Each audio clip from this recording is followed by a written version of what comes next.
It was a day like any other. I was busy listening to the boring voice of the dispatcher, waiting for instructions on what to do next. I enjoyed driving for a living, but I hated quiet moments like this one, where I sat and waited for something to come in. Hanging around in the car on a hot day was unpleasant, but it paid off in gasoline costs to keep the van in unnecessary condition. My temperament is such that I always had to be moving or doing something. It must have been hot or hurried because I was sitting with a bunch of regular downtown business visitors. I worked as a courier for a Quicksilver messenger company, and we delivered small items all over the city. Sitting was always an easy way for me to get frustrated. This job taught me a lot of things that I never tolerated. Finally, I received a rush order that called for delivery within an hour, so I went to the address provided to pick it up. After informing the dispatcher that the shipment was already on board, I was instructed to go there and deliver it first. I stopped at a red light on a steep hill heading toward the business center when a goddamn trucker pulling a 28-foot trailer behind his cab slammed into me from behind. His brakes failed. He ended up pushing my back seat into the front seat. At the same time, he dragged me through an intersection. The first responders had to pull me out by holding my jaws. With the help of a board, I was carefully strapped in and transported to the hospital. After 3 X-rays and 1 MRI, they called in a specialist, and by this time I knew it was serious. The medical staff informed me that my wife was on her way.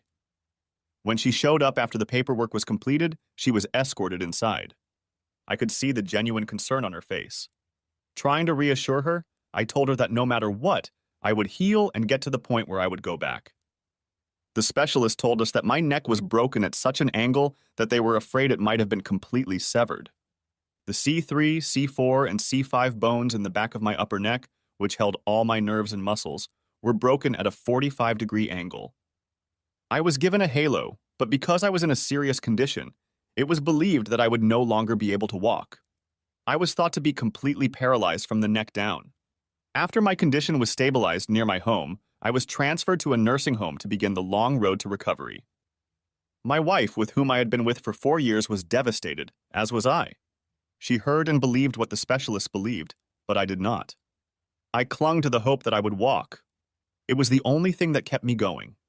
Doctors, psychiatrists, specialists, my wife, everyone tried to get me to accept my situation, but I couldn't. I knew I had to play the long game to beat them at their own game. They all thought I was a horse's ass for not taking their advice. I was the most stubborn mule they had ever met. The more they thought they were right about my situation, the more I became convinced they weren't. When they started talking about my life after recovery, I stopped listening to them. To this day, there are 2 things I don't miss about staring at the floor or ceiling for 12 hours a day. My sanity has been saved by talk radio and the roommate I've lived with for the past 6 months. Mr. Stevens was an old man who amused me with his stories about his life. The nursing staff hated talk radio and his old stories. I loved them both and developed a deep respect for the man. He was sick with cancer and didn't have long to live. Since he had already been referred to hospice, we both knew that it was not if, but when, that mattered to him. When I asked about my situation and what was going on, I was told that it would take time to find out why, because I had to heal completely first. Regularly, they touched my feet to determine how I felt. At first, I didn't feel anything, but then the sensation started to return. I found that I could move my toes and knead my feet. This was a secret that my roommate and I decided to keep to ourselves. We both knew that if I showed them, they would chalk it up to something else, not a sign like I thought. At first, my wife would show up after every workday and stay with me until 9 in the evening at the nursing home. But as the year went on, this happened less and less often. I could tell from her behavior that she didn't see herself spending the rest of her life with an invalid, so I decided to move on. After about 9 months of her crap, I finally told her that I no longer needed her sympathy visits. I came to believe that she would wait until I was out of the hospital and out of the public eye to tell me that she wanted to end the marriage. She was still young and wanted to enjoy life. The problem was that she couldn't be honest about it. Not even with herself. My childhood best friend, who never grew up, became my savior because his support was endless. When he wasn't playing in his band, he would always stop by to keep my spirits up. After a few months, because I knew him so well, I could tell from his behavior that he had something going on in his life that he was hiding from me. It was around this time that my wife stopped coming to see him regularly, and I wondered if he seemed to be acting the same way. When friends and distant relatives showed up, I didn't immediately realize that they were all doing the same thing. I knew that something in my life outside the nursing home had changed, but no one had the courage to tell me. I spent a lot of time in silence trying to make sense of it all. With my roommate, who had become close to me, we discussed every possible scenario of what could be going on. One day, my wife, whom I hadn't seen for at least a month, came in and said she was going to Cuba for a 2-week vacation with her married sister Susan, who lived in a town 2 hours away. I accepted that fact without question. It had been almost 18 months since the accident. I had to ask myself why she saw fit to tell me about it. After all, she had long since left me emotionally. I was told by doctors and specialists for weeks more when I asked about my situation. I was tired of their bullshit answers and refusal to help me move on with my life. I was living with the reality that no one wanted to tell me the truth. I wouldn't have thought of it, but while my wife Linda was in Cuba, her sister Susan stopped by to say hello. She was in town to spend time with her mother. I didn't ask her about Linda because I knew she had no idea about anything or she wouldn't have stopped by. To understand how I felt, you have to know that from the time we became friends until today. My wife Linda, my best friend Simon, and I were friends.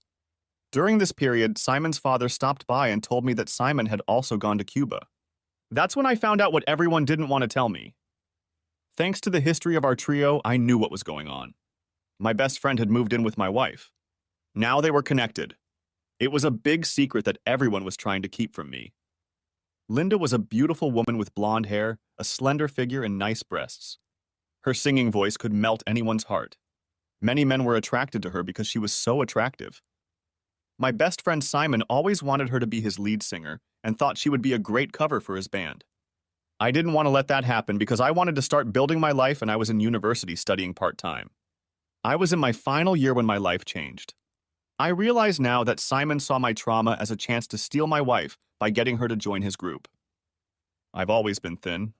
My father used to say I could eat like a horse and not gain weight. At 5 feet 10 inches tall, I wasn't a big man, but I didn't consider myself small either. At the time of the accident, I weighed 150 pounds. My father knew, however, that everything I ate was for muscle strengthening, not physical development. Everyone who looked at me always underestimated my abilities. It was not uncommon for me to carry 2 boxes of typing paper up or down 14 stories on my shoulders. As they left together on their pre-wedding honeymoon, I began to plan my revenge. I knew I would have to plan the long game because everything about me was unknown. A week after my wife returned from Cuba, where she was vacationing with a girl, things started to happen. My good friend Simon came over with the darkest tan I'd ever seen on him. Since it was daytime, I was facing the floor. He sat on the floor talking to me so I could see him. He brought me a box of Cuban cigars, still wrapped in their original packaging, and a box of wooden matches. We talked for about an hour about what he had accomplished during his time here. He said you can start smoking cigars as soon as you get out of this bed. I didn't bother to ask who he went with because I knew. He didn't even ask if my wife had come to see me. If he hadn't been with her, he would have asked. Before he left, I talked him into loosening the belt holding my right side so I could scratch myself. He had to crawl under me to do it. Luckily, he forgot to tell the nurses that he had done this. Now all I had to do was wait for my bed to be turned upright, and I prayed that when the bed was turned over, they wouldn't notice that the belt had loosened. My roommate said after he left that it was very nice of him to bring me Cuban cigars. I replied, yes, it was. I explained that Simon and I had grown up together and were what they call lifelong friends. Looks like this relationship is about to end, my roommate said. As soon as I get out of this bed and on my feet, he should do it, I said. My wife has been his mistress, I believe, for over 6 months. How did you guess? He asked. Did word get to you from the nursing staff talking in the hallway? No, I found out by mistake that both of us went to Cuba at the same time, I said. Knowing the history of the 3 of us, it was easy to figure out. It was after changing shit at 7 p.m. that I started. I was now facing the ceiling. I began to work slowly. When my right arm lost the ability to move, it wasn't long before I released it. I then unbuckled the straps on my right side, then reached up and unbuckled the left side of my upper body. Releasing my upper body, I slowly pulled myself up on my arms until I was in a sitting position. My roommate quietly encouraged me. To this day, I remember him raising his closed fist in encouragement and holding it in that position. I knew it took a lot of strength for him.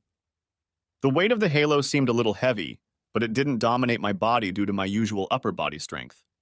My roommate came over with his wheelchair and lowered the side railing. I released my leg section and lowered my legs to the floor. I moved over to the bed until I could reach the dresser. Opening a drawer with his help, I found a pair of blue jeans and a blue denim shirt that I could barely manage to put on myself. I was still in my sandals. The only thing I focused on was the urge to go outside and smoke a cigar. I unwrapped the cigar box and slipped 2 of them and a box of matches into my shirt pocket. My double room partner, an elderly gentleman, had a walker, and I asked him if I could borrow it. He didn't say a word. With a huge smile, he just wheeled it over to me, using his wheelchair to help him. "Elevators to the right," he said. "The nurses' station is on the left. Let me roll myself out to divert the attention of the night nurses. I can hold their attention for a few minutes. Just leave me a couple matches and let me have one of your cigars." "Okay." I smiled and said, "Don't take just one of them. Take 3 or 4 from the box. Just so you know I'm heading for the exit." I left him 8 wooden matches on the dresser and put my wallet in my back pocket. I waited about 5 minutes to get down to the floor. The first few movements were slow, but I managed to stealthily reach the elevator and enter it. If it hadn't been for my roommate's walker, I wouldn't have made it. My balance was uneven, my legs were stiff and didn't want to move. Still, I persevered and walked forward. A few minutes later, I was standing at the entrance to the building, leaning on my bare feet with my walker in front of me, smoking my first cigar of the year. I had to admit I was enjoying it. This Cuban cigar had never tasted better in my life. When the nurses brought my roommate back to our room, panic set in. I think their feeble brains couldn't understand what I had done.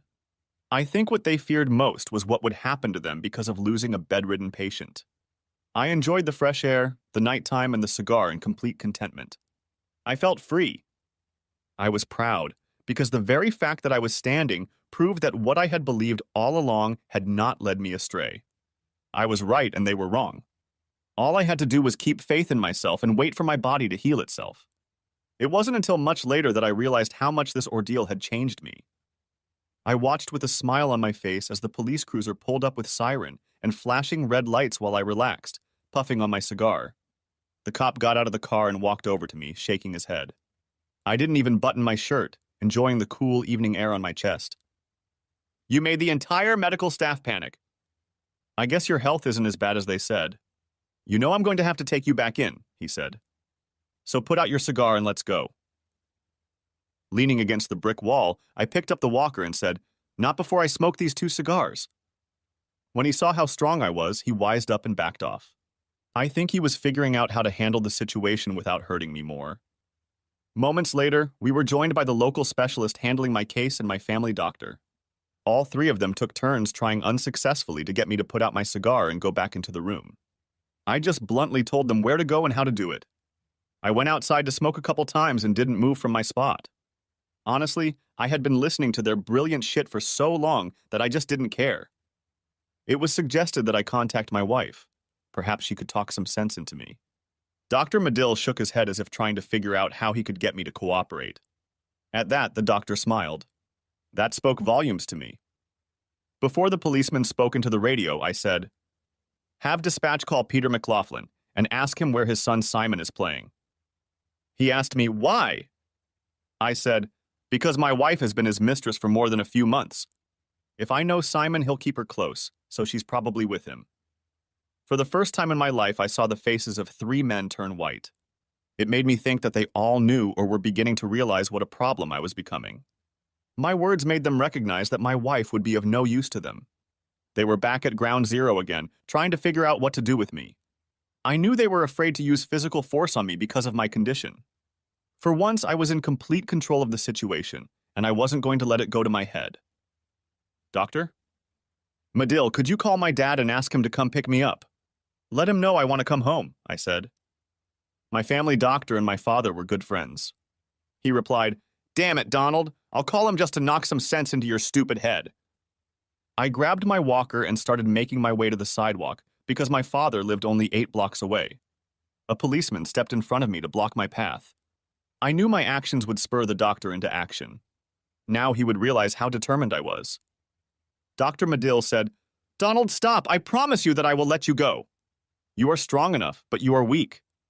You've already accomplished so much on your own today. I just don't want you to overdo it. We're still coming to terms with you standing and walking. The doctor called my father and told him to hurry up and go to the nursing home. There was a situation he thought he could help with.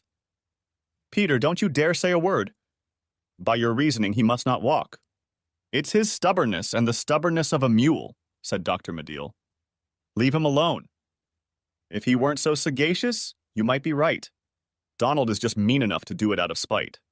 What we should be concerned about is how the hell he managed to get out of bed on his own.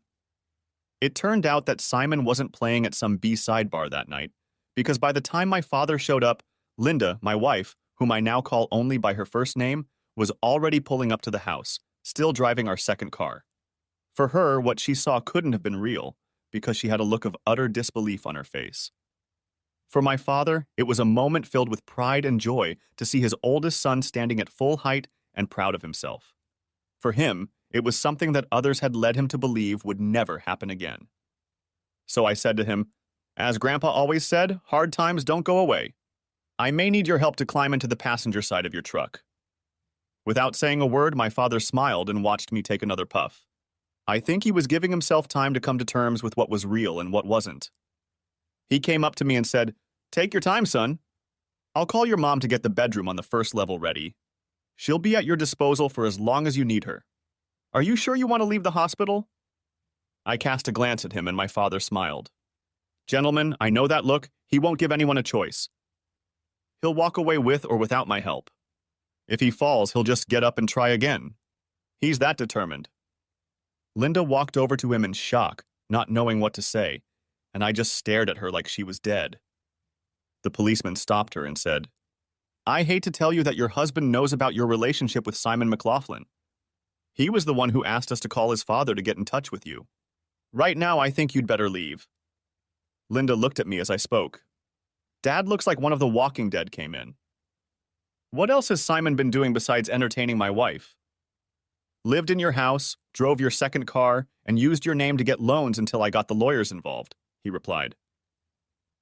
With Linda's consent, he used your name. I started pushing the walker, moving toward the passenger side of his truck. I paused and, turning to Linda with a stone-calm face, said, "Tell Simon about what you've just seen and thank him personally for what you're both about to face once I'm fully recovered." It was clear from the look of horror on Linda's face that she understood what she was talking about. She knew that Simon's only chance was to run. She knew me well enough to know that when I said something, I meant it. I said, "Linda, tell Simon that his days of making music are coming to an end." He took possession of something I valued with his own hands. So when I'm ready, I'll take it. The policeman should have caught her. Simon's hands were what he did for a living, whatever it was. Dad walked slowly with me as I made my way barefoot to the passenger side of the truck. Once Dad helped me get in, I closed the door. I rolled down the window and asked the doctor to return the walker to my neighbor. "Please let Mr. Stevens know what's going on and let him know I'll be back to see him in a few days," I said. Dr. Medill said he would. Dad, having parked the truck outside the house, came over and helped me down. He held on to me tightly to make sure he could pick me up if I fell. Mom, hearing voices, opened the front door to greet us. We both watched as she covered her mouth with her hand, screaming with joy. Thankfully, they had built a wheelchair ramp in case we needed it. I used the side railing to support myself as I moved toward the front door. My legs screamed for mercy, but I made my way inside. Dr. Medill was right. I had overextended myself a lot. I had made it this far, so I knew I could make it a few more feet. As we sat down at the kitchen table, there was a knock at the door. My father went to answer it, and I pulled up a chair and sat down, exhausted. It was Dr. Medill, and he wanted to examine me. Afterward, he read me the riot act, but he did it with a broad smile. I admit I deserved it, but I would do it again. Handing the keys to my father, Dr. Medill said, "In my trunk are 2 canes I bought for Don for a few days. Go get them while I remove the front of the halo and the chin rest. I think Don has already proven to us that he doesn't need them. The rest should stay until I take another x-ray." Having partially removed the halo, I took the 2 canes and stood up. It was decided that they needed to be adjusted. I asked my father if I could borrow his shaving gear. On receiving it, he put them in the downstairs bathroom. I stood up, leaning on 1 cane, and went to shave. By the time I got outside, I looked like my old self. Now I needed a decent haircut. Mom asked me if I wanted anything. I told her, 1 of your cigarettes, 2 cheese sandwiches, and a beer. She started making me 4. I had to go to the hospital for x-rays and pick up the rest of my stuff from the nursing home. Once the halo was removed, it would send me to a rehab center for a minimum of 2 weeks, depending on my progress. I'm proud of you, Donald, Dr. Medill said. You didn't believe us and didn't give up when others would have. Keep in mind that you must keep seeing the specialist until he tells you not to come anymore, because if you don't, it could severely hurt the insurance payment you are owed. Dad walked Dr. Medill to his car and they talked for a while. Mom watched me eat the sandwiches, trying not to get emotional. It felt good to eat real food again. When Dad came back, he got out a nice scotch and poured us all a drink. When he sat down at the table, we started talking. When I was in hospital, Simon persuaded Linda to start singing in a band. She found that she liked it. As a result, thanks to her, his band started gaining popularity and getting better gigs. This became serious at a time when her visits began to slow down. He moved into my house 6 months after my accident. They built a wheelchair ramp, expecting the worst, preparing for the future when they could bring me home, since I no longer had a home. Dad, I need my textbooks, computer, and personal belongings as soon as possible. I'll contact the university and find out how to start school again, I said. I'll have to go to the bank and see what's left in the accounts if they still have my name on them. Okay, Donald, that's enough. You need to explain everything that happened today, my mom said. I told her about the cigars and everything that happened afterward. She laughed and said, Figura, you're just like your grandfather. When I tell him that, he'll say something like, give that man a trophy. Your daddy is going to take the day off from shopping and get all your stuff from the house, Mom said. But first, I'm going to buy you some clothes at Walmart. Dad walked Mom out, then poured us another drink and said, The policeman heard what you said to Linda. You'll be followed, so be careful. Dad, Linda and Simon will be living in fear for the next little while. It can't help but affect their relationship. I wouldn't be surprised to hear them start blaming each other for the situation they find themselves in. And then just as they start to get back on track, divorce papers will be filed, I said. I'm going to make it as messy and sneaky as possible. Since the car they drive is in my name, I'm going to impound it when they're on the road, leaving them stranded. So you're playing a long game with their lives, my father said. What about the threat on Simon's hands? He'll do that on his own if he gets a little help, I said. Simon is basically an immature adult who is always going after the next shiny thing. If it comes with a skirt, even better. I have a couple friends whose husbands will take care of that once I introduce Simon to their wives. Are you sure about this? My father asked. I looked at him and said, I'm coming, aren't I? If things change, then what I do will change. Rest assured, it's not if, but when. Getting out of bed the next morning was difficult, but I managed. I had to roll off the bed onto the floor and then get up. It was difficult, but I managed. The more I worked my legs and arms, the more they came back. At 10 o'clock, I had to go back to the hospital to get x-rays. While I was being x-rayed, my dad was packing up the rest of my things. Thank goodness my mom had bought me a pair of slip-on shoes. I wouldn't have been able to tie them. Leaning on my cane, I made my way to the kitchen table. We got there just in time for the x-rays because my movements were slow. Once they were done, the head of the department checked them and called the specialist. Once he saw the x-rays, they were allowed to remove the halo from my head. Once it was off, I found that my body movements became easier. I then went to Dr. Medill's office where my mother met me. I was told that I would begin rehab in 2 weeks. We went to the bank to check the status of my bank account. I was receiving an insurance benefit of $2,000 a month in direct deposit. None of that was there. I called a lawyer who sent me a routing number. The bank at that number revealed that all the money had been diverted and transferred to another account at a different bank. The owner of that account was my ex-wife's lover, Simon. It took them half an hour to find an authorization form to divert funds. My signature was forged. The date it was signed, I was able to prove I was in the hospital. By the time I left the branch, I had a new account, all funds restored, and a new debit card. I used it to withdraw $200. I finally got a haircut. The bank called the police to start an investigation. The strength in my legs returned slowly, but I found that I tired easily. My mom took me home so I could rest. My dad was able to get my stuff. They packed everything up for him. All my clothes, books, personal belongings, and computer equipment. They put the computer in his room and put the TV in the family room. After talking to the admissions office, when they found out what had happened, they agreed to let me start the year over at no extra charge. I was sitting on the back patio enjoying the day when the rest of the family showed up. My 2 older sisters and younger brother had to see it to believe it. They all felt guilty for not believing in me and not wanting to visit me more than they did. I forgave them, but realized that our relationship had changed like everything else. It gave me a chance to find out what was going on in their lives. We stayed for about an hour, after which my mother interrupted us because I needed to rest. One afternoon, I asked my mom to drive me to the nursing home because I wanted to see my former roommate. When she dropped me off, I promised to call her when I was ready to go home. When I entered his room, I found him in a wheelchair. "Old friend," I said. "I think we should go out and smoke a couple cigars if you don't mind." A nurse came into the room as I was rolling him out. I tied the laces to my 2 canes, and they hung from my shoulder. "Where are you taking Mr. Stevens?" she asked. "Went out for some fresh air, a chat, and a smoke," I said. "Don't worry, I'll bring him back." "He said you were coming back." "We didn't believe him," she said. "The stronger I get, the more I'll be here," I said. "Without his help, I wouldn't be standing on my feet." We went outside and smoked a couple cigars. I brought him back inside because he was starting to get tired. We talked for another hour before he fell asleep. It took me a week to feel about halfway normal. Every day I used my cane less and less often.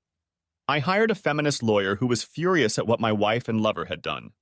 On Friday, when my wife received the summons, a detective from the police department visited me. I explained what I knew about Simon McLaughlin. My father had given him copies of documents from lawyers who were dealing with him because of what he had done. My father and I learned that he was going to be charged with identity theft, bank fraud, and extortion. If he is found guilty, it will mean 5 to 7 years. That evening, I visited Mr. Stevens again and learned that he was rapidly on the mend. I was glad for that because he had passed away while I was by his side. Cancer had finally defeated him, but he fought to the very end. To this day, I wonder if he willed himself to live because he wanted to see me walk again. I arrived on the first day of rehab right on time. The physical therapist assigned by the rehab center turned out to be Simon's younger sister, Colleen. I had to admit to myself that if she wasn't my former friend's sister, I would have been interested. My first impulse was to run away. Fortunately, neither of us had mentioned him. Colleen was a very hot clapper who wasn't willing to put up with any shit. We both walked slowly, probing each other. She'd spent the day testing everything I was capable of. We spent most of the first day stretching the muscles in my body. I have to admit she was surprised at how much I was able to do. I was also surprised at how much my balance had recovered. I had come a long way in 3 weeks. Colleen was pleasantly surprised when she suggested I try doing something else because I asked why.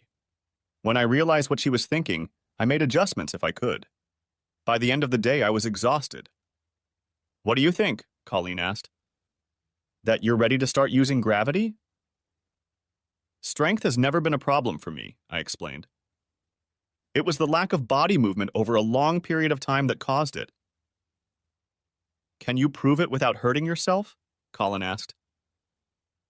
I turned around and looked at her face with a smile.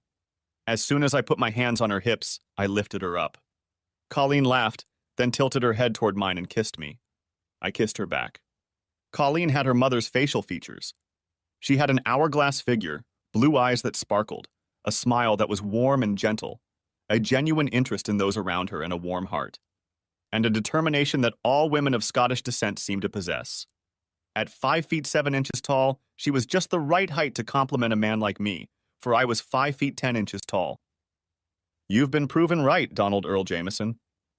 "Now put me down," said Colin. "Everyone, after hearing about your accident, thought you were finished. My father said not to be surprised when he walks because everyone underestimated what kind of man he is." "Looks like your father was right," I said, sitting her down on the floor. "Too bad another member of your family didn't think of it." "Now that the whole truth is out," Colin said. "The family feels that Simon played a prank on all of us. We had to ask ourselves if he could do what he did to his best friend, what could he do to all of us? We hardly saw him the last 2 years, and now we understand why." "Simon and Linda's day is coming," I said. "They know it, but they don't know when. I'm not the only one after them." Last Friday, Linda was served with a divorce petition on grounds of adultery. Simon, because of what I discovered after I left the hospital, is under investigation. If he is convicted, he will get 7 to 10 years. I often watched you and my brother on the soccer fields. It struck me that although you played better than many, you never intercepted the ball and were very much a team player. Colin said, I've gotten into a bad habit of comparing possible suitors to you. So when do I get my first date? If I was fully back, I'd say tonight, I answered honestly. You and I both know you didn't work too hard tonight, and it still wore me out. Colleen looked at me as if she was learning something about me that she didn't already know. What made you stay positive for so long that you would walk? Everything I did because I believed, I explained. I realized that if you don't believe in yourself, no one else will. Everything the people I loved did was done because they didn't believe. Colleen took my hand and led me to a bench to sit down. My mother's grandfather was a proud man who lived most of his adult life alone. He, too, went through a situation that changed a lot of things, Colin explains. He and my great-grandmother raised 8 children. With the rest of his family, he was never close. He didn't reckon with their past behavior, but for his family, that closeness is gone forever. I understand where he was then, I said. Sometimes a person does things to protect themselves, but they don't really do any good by hiding it. He may have perceived their deception as avoiding or confronting the truth. This caused him to lose the ability to blindly believe or trust them again. What else has my brother done that our family may not know about? Colin asked. He forged my signature to arrange for a money order to be diverted that was supposed to go towards my maintenance. It was sent from the insurance company responsible for my accident, I explained. He transferred it to another bank to an account in his own name. Colin's face turned white. Then the tears came. I put my arms around her and held her close. The bank refunded my money because we were able to prove that I couldn't come to sign the forms because I was bedbound, I said. When the police detective came to see me, my father showed and provided all the legal documents he had done to counter everything your brother was doing, claiming he had power of attorney to act on my behalf. The fact that the bank got a copy is also a forgery because it was dated and witnessed well after I was bedridden. We talked for a few more minutes while I waited for a hitchhiker. I explained that I would be away on Wednesday because I had a funeral I wanted to attend. My mother noticed that my mood had improved a little, and I had to explain my day to her over dinner. After that, I started my university courses as hard as I could. On Tuesday, when lunch break was announced, I went outside and sat down at a picnic table to have a smoke with the coffee I bought from the vending machine. Later, Colleen joined me with 2 bags she had brought me for lunch. Over lunch, I told her about the friendship I had developed with Mr. Stevens. I told her that we had survived each other through some difficult times. It was a shock to me that there was no one at the funeral but me and my mother. The Salvation Army captain had served well. According to his will, his body was cremated. After the service, I asked the funeral director what would be done with his ashes and was told that the ashes had been turned over to his attorney. As he understood it, everything was done in accordance with his will. We were ready to get into the car, loading the floral arrangements from the funeral, when a man approached us. It turned out to be Mr. Stevens' lawyer. We followed him to his office. Mr. Stevens lost his family years ago and never remarried. As a result, he changed his will, leaving everything to me. His only request is to take his ashes to the highest mountain in the county and throw them away, his lawyer said. He then described in detail what was left for me. My mom and I were surprised at how much it was worth. As we drove home, I told my mom that we wouldn't say anything to anyone until the divorce was finalized. Both my mom and I realized that this inheritance defined the rest of my life. Colleen worked with me every day for 2 weeks. Every little detail about what I could and couldn't do was written down in detail. When I asked her why, she said that what you go through can have long-term consequences. I want everyone to know to what extent. Although we hadn't started dating yet, we were completely honest with each other. Everyone around us could see a serious attraction growing between us. During rehab, I was teased because I was the only one who got lunch every day. Colleen drove me to Mr. Stevens' attorney's office right after she told me that the rehab I needed was over. When I was called in, I asked her to come to his office with me. I asked him if he would like to continue to be my attorney. He agreed, and I asked him to put together a team of counselors for me. He handed me Mr. Stevens' ashes. Where are you going to spread his ashes? He asked. On top of the mountain above where his house used to be, because it overlooks the mighty Mississippi, I said. Even if I have to buy a new 4x4 house to do it. This is a beautiful home with waterfalls on 125 acres of land, he replied as he handed me the keys. You'll need a 4x4 car to drive around some of the lots. I suggest you get the property out as soon as possible from a corporate trust setup in Canada as part of your retained earnings. Set up a board of directors and have them analyze everything before you move forward. Everything that has been done in the last few years has been to manage the corporation, not to develop it. He handed me an envelope containing a check for over $3 million and said, "This is all the cash in his personal accounts and bonds after I prepared and paid his last tax return for the current year. Inheritance taxes have already been paid, and everything has been officially transferred into your name." Colleen then took me to the bank, which was open until 9 o'clock, so I could deposit the money. When I came out, I said, "Do you like Red Lobster for dinner?" At dinner, we talked about my new house and what I was going to do with it. I said I didn't know until I saw it. I asked her if she was free tomorrow after 10 because I wanted her to come with me to see the house.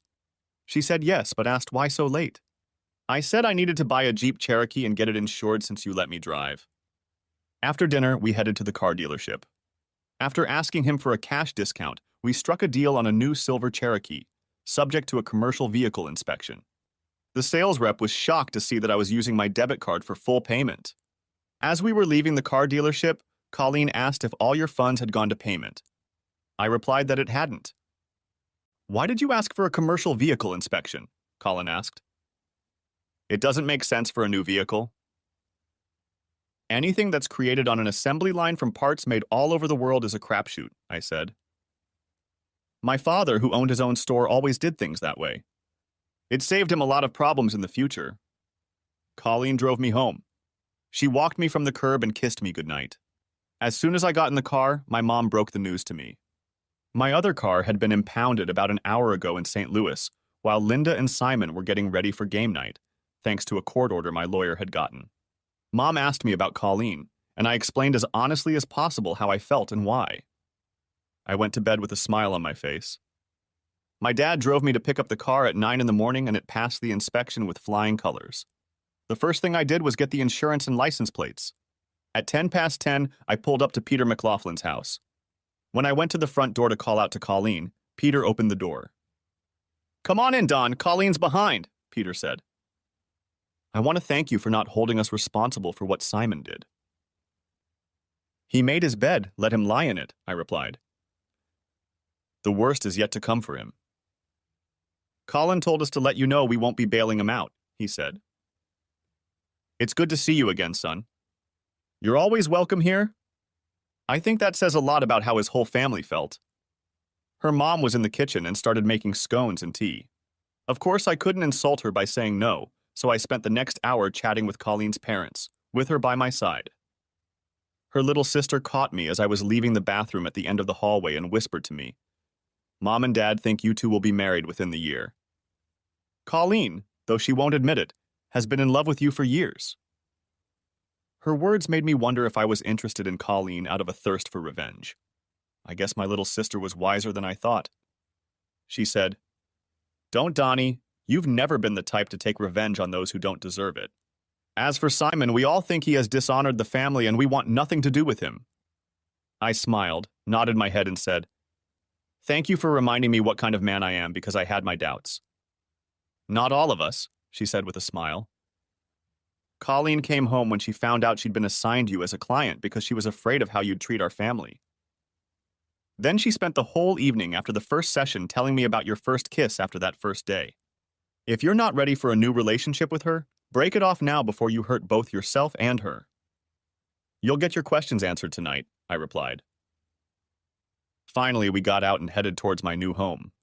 It took us a long time to get there. As we approached the gated community, I got out of the car and opened the door. As we drove up the long paved driveway to the house, we got our first glimpse of the area. Mother Nature had taken over and the house needed cleaning. But when we saw the house, both Colleen and I had a fit of sickness. The log house and its matching adjoining structure were stunning and large. Since it was a corporate event, all utilities were running. Opening the front door, we fell into a dream. Colleen took my hand and said, "It's beautiful, just imagine."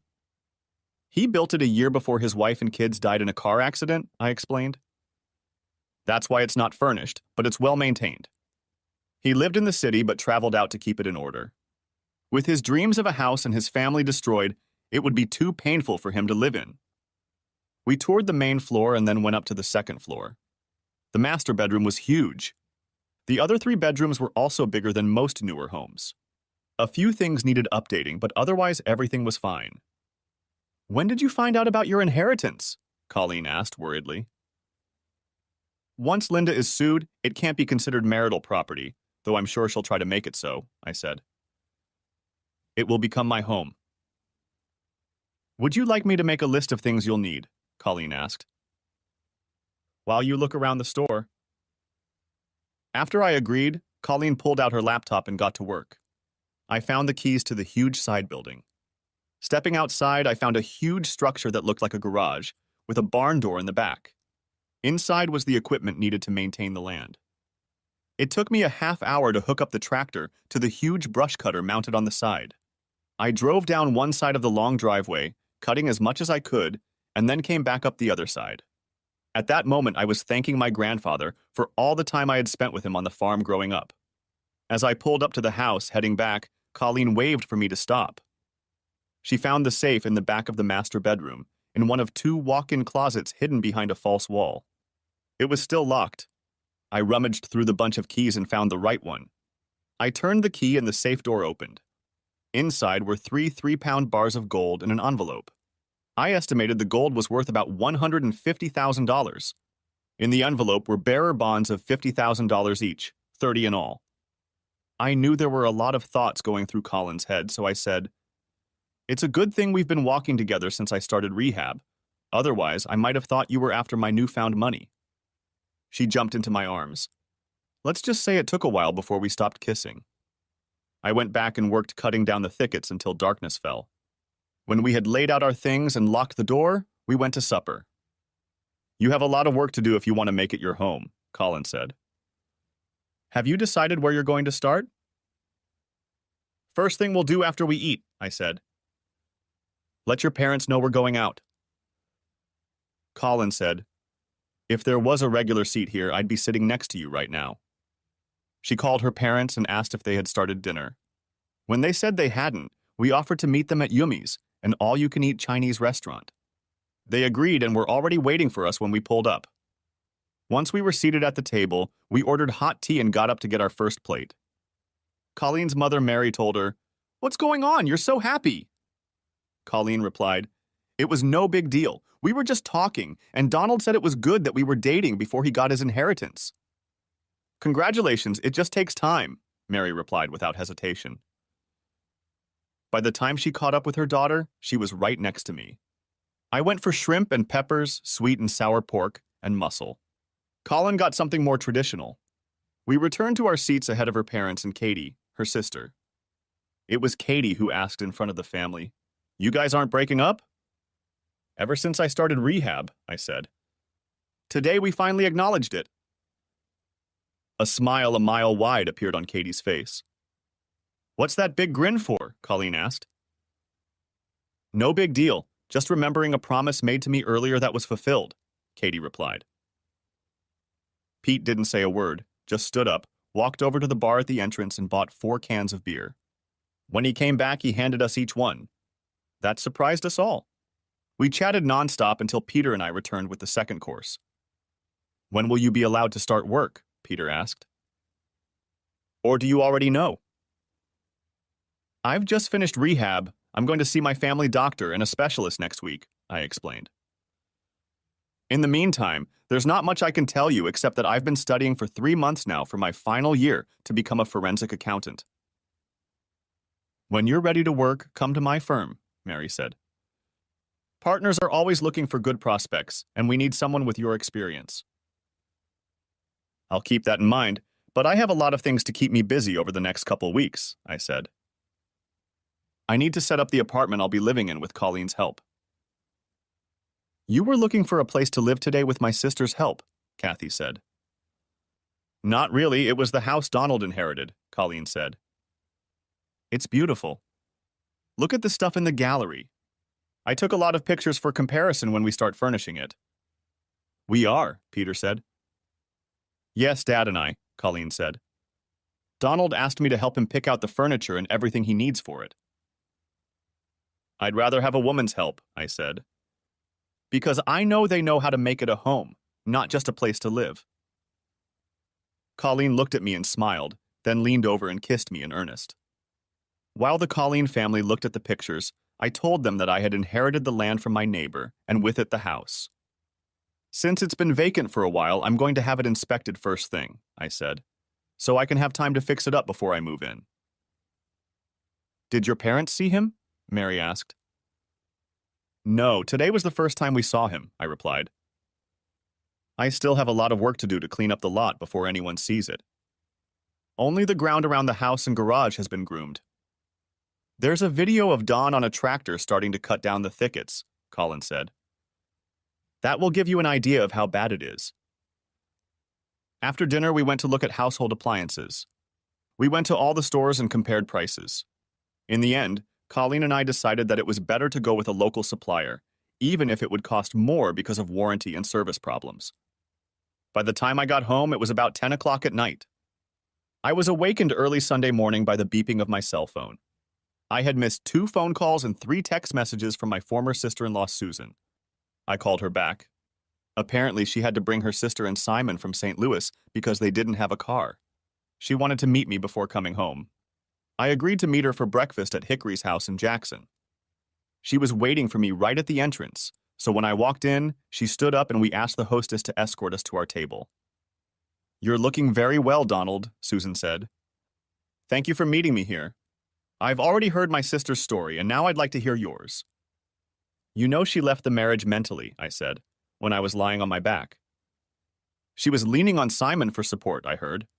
He was slowly manipulating her life and my bank account. Linda told me that you told her you didn't need her pity visits and basically abandoned her, Susan said. Before she got involved with Simon. Once I was transferred to the nursing home, Linda came there every day for the first month, and by the 6th month it was down to once a week, I said. During this time, Simon's visited me in the same pattern. By the end of the 9th month, I was lucky enough to see them once a month. Susan's face turned white and she replied, I didn't know that. The next time Linda stopped by for about 10 minutes, she felt uncomfortable being around me, I said. Then I told her I didn't need her sympathetic visits. Since I've been on my feet, I found out that Simon moved into our house 6 months after the accident. Hell, she lied to me about everything, Sue said. She told me you were being an ass about the divorce. I'm sorry to break the bad news, Susan, I said. Simon forged my signature on a recalculation form to steal the advance I was getting from the insurance company. My father had to take him to court so he couldn't use my name to get a loan. It was easy to prove because the form could only be signed at the branch, and I was in a nursing home the day it was signed. Does Linda know about this? Susan asked. I doubt it, I said. Simon could have gotten the information from the mailed bank statements. The local police are investigating the whole thing. If convicted, he could face up to 7 years. Now I understand why you sued, Susan said. Not only were you emotionally abandoned, but you were changed. Now I'm going to have to tell my mom something she doesn't know. Susan, when was the last time you came to see me? I said. I was totally surprised because according to your sister, you were supposed to be with her in Cuba. She actually went with Simon. What is she doing to herself? Susan asked. Since Linda's personality has changed from what we knew, I said. I have to ask if Simon got her hooked on the stuff. I know he's been selling some on the side to provide himself with what he needs. We ate and talked about general things before parting ways. I said I would pay for the ticket. Donald, I'm going to talk to Mom, she said. If she needs to hear what you said directly, she can call you. Yes, I replied. After saying goodbye to Susan, I called the detective who had spoken to me and explained that my car had been taken from me and where it was located. I told him of my concern that Simon was still selling stuff to support his habit, and that he was selling them quite often between games. He said he would get a court warrant to search the car today, If they found any appreciable amount of stuff, he wanted me to turn the car over to Linda through my attorney, giving her ownership of it. I agreed. Colleen and I took a tape measure and went back to the log house to see how much room we had left for the refrigerator and stove, and took measurements to make sure we bought just the right size for the space we needed. We also checked the laundry room to make sure we had enough room for a full-size washer and dryer. We checked out the pantry because I wanted a freezer. From there, we drove back to Jackson and made the local dealers happy. Before we left, we made arrangements for delivery the following Saturday. I called my parents and arranged for them to meet us at Red Lobster for an early dinner. I was driving when my cell phone rang, and Colin answered the call by putting it on speakerphone. It was the detective, confirming what I believed to be the facts.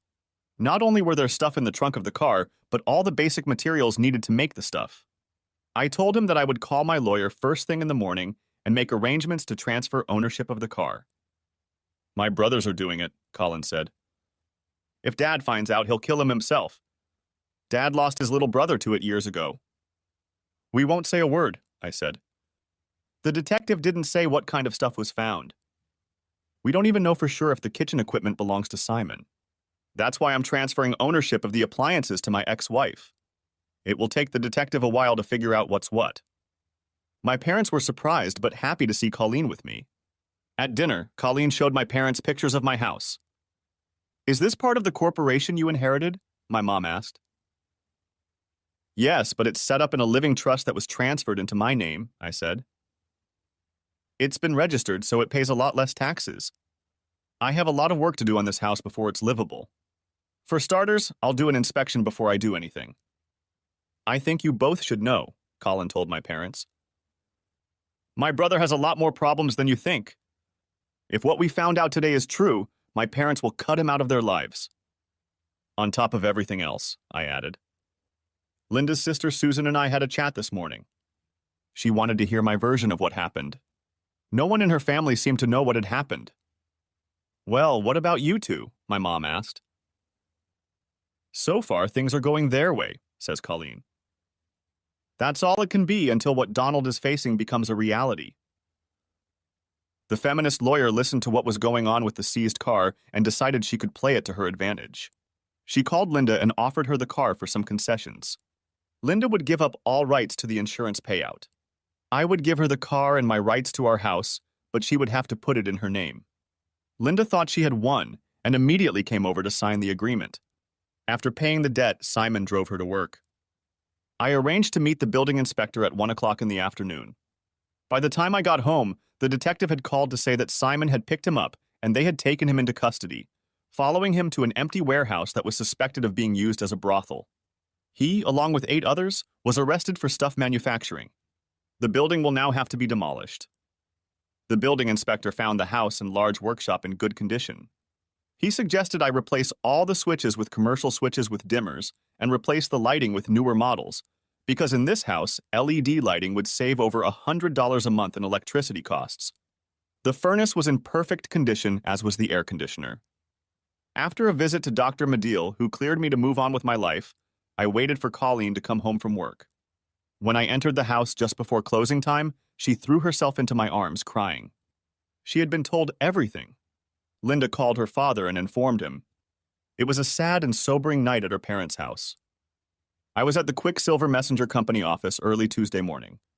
Everyone was happy to see me. I was offered to go back to work, but of course I declined. I received my last paycheck and went downstairs to say goodbye to those I had worked with. Richard was just loading up for his afternoon optical run. We got out of his van to talk. I wanted to make sure his brother was still in charge of who sat with whom in the cell. He was. I handed Stephen an envelope with a bearer bond. There's a man coming into the system in a couple months, I said. His name and picture are attached. When I was lying on my back, he not only stole my wife from me, but he took over my life. I'm still trying to clean up the mess he made. He got caught making stuff.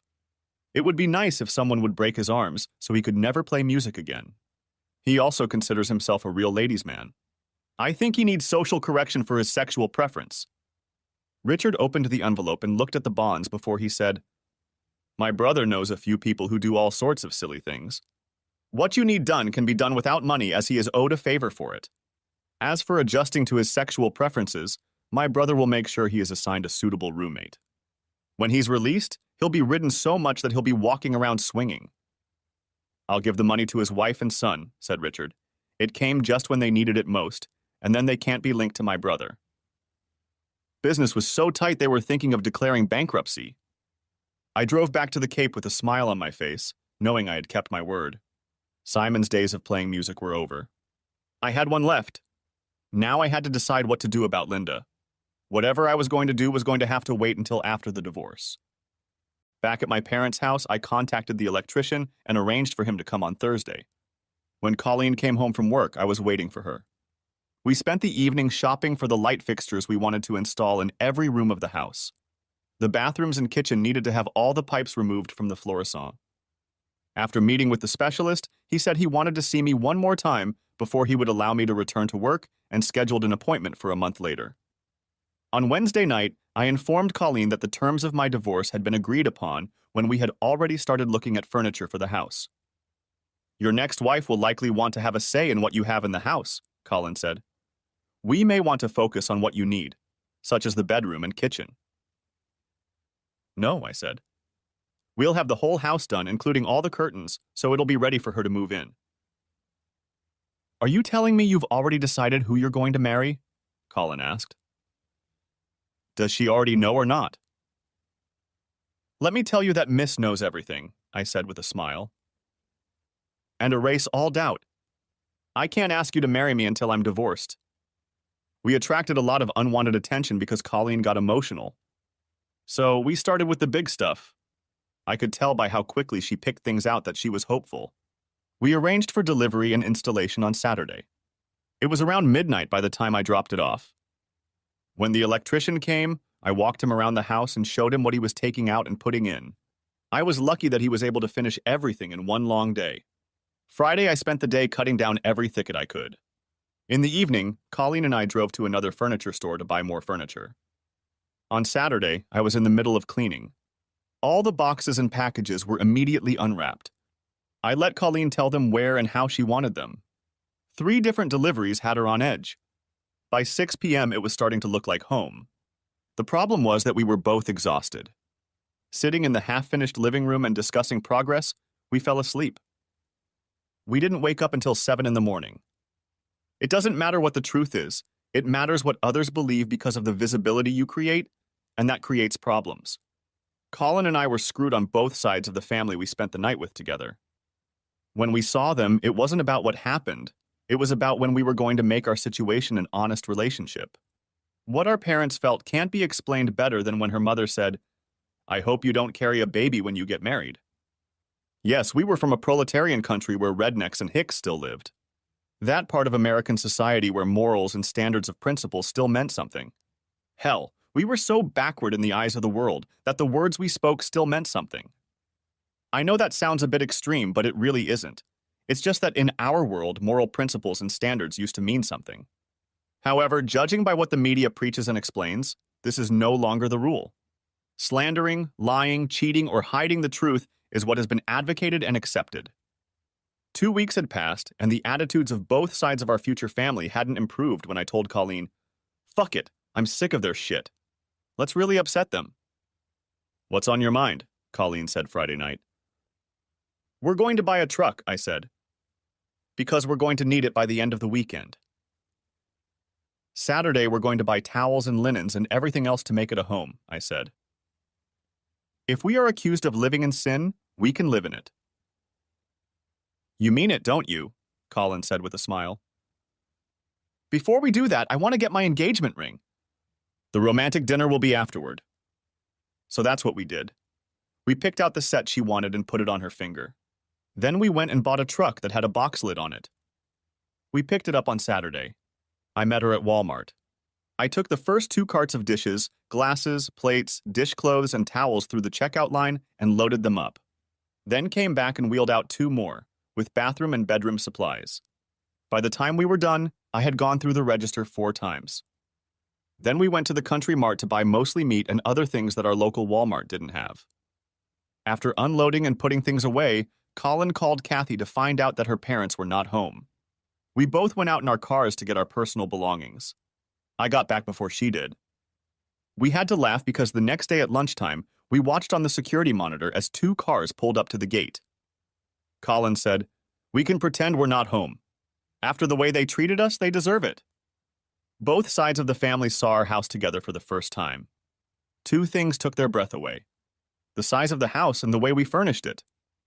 More importantly, they both came to apologize for their behavior. When Kathy told me I could move in with you, we began to relax. I then announced that I would be appearing before Judge Donald McDonald in divorce court the following Thursday. The parents really felt like horses' asses when Colleen showed them her engagement ring. Linda looked old and tired as we stood before Judge Donald McDonald, who asked both of us if we agreed to the terms of the divorce. Her personal life was a pit. Things were not going well with Simon in custody. After the divorce, she asked me if we could talk. We walked out of the courthouse and talked as I walked to my new truck. "What do you want, Linda?" I asked coldly. "Simon is taking a plea bargain," she said. I had no idea what he was doing behind my back. For making the stuff, scamming the bank, and charging you with possession and distribution, he'll get 10 years. With the possibility of parole in 7. "I really don't care about Linda anymore," I said. "I'm still focused on rebuilding my life." "I'm sorry I didn't believe you," she added. "Every time I came to you, I saw myself trapped in a relationship that had no future. Now I admit I was wrong. I'm selling the house and agreeing to an out-of-state transfer. If there's something you like, call me and I can arrange for you to come and get it." I said nothing, walked over and climbed into my truck. The look on her face spoke for itself. I was still wondering how I was going to pay her back. I didn't know Simon's contacts would take care of it. It was Saturday morning when the police showed up at the gate. Colleen led him into the house. It was the same detective I'd met with my father. He came to inform me that I'm now a widow. Linda was executed by whoever Simon was working with as a result of him ratting out the states. He was buying stuff from a Mexican cartel and gave them a lead for a huge operation in 3 states. It's been 5 years since the accident. It's been 3 years since Colleen and I pronounced vowel letters. Peter approached Simon for the first time and told him that he had come out as gay. His right arm was broken because he wouldn't submit to his roommate's wishes. He soon learned through experience that it was easier to submit than to fight. Every Christmas, I get a card every year from my brother Richard wishing me all the best for the coming year. Our daughter, the joy of our lives, is at the stage where she is just starting to crawl. She is the apple of her eye to all of her grandparents. I have a lifetime annuity because a specialist has declared me 20% disabled. Only my wife and my mother know my real condition. For my parents' last wedding anniversary, Colin and I gave them an envelope. We paid off the mortgage on their house and store. Our daughter Carrie Ann was a godsend to us as a child. She was a real redhead like her mother and grandmother. No one knew that Colleen and I had bought the land where the stuff warehouse had been on the cheap. Now it was a modern apartment, managed by a real estate management firm on my behalf. Sunday, we had both sides of the family over for dinner because we had to break the news that another sibling was on the way. Colleen and I are definitely playing the long game. Thanks for watching. I hope you enjoyed this video, so subscribe to the channel and watch the next videos.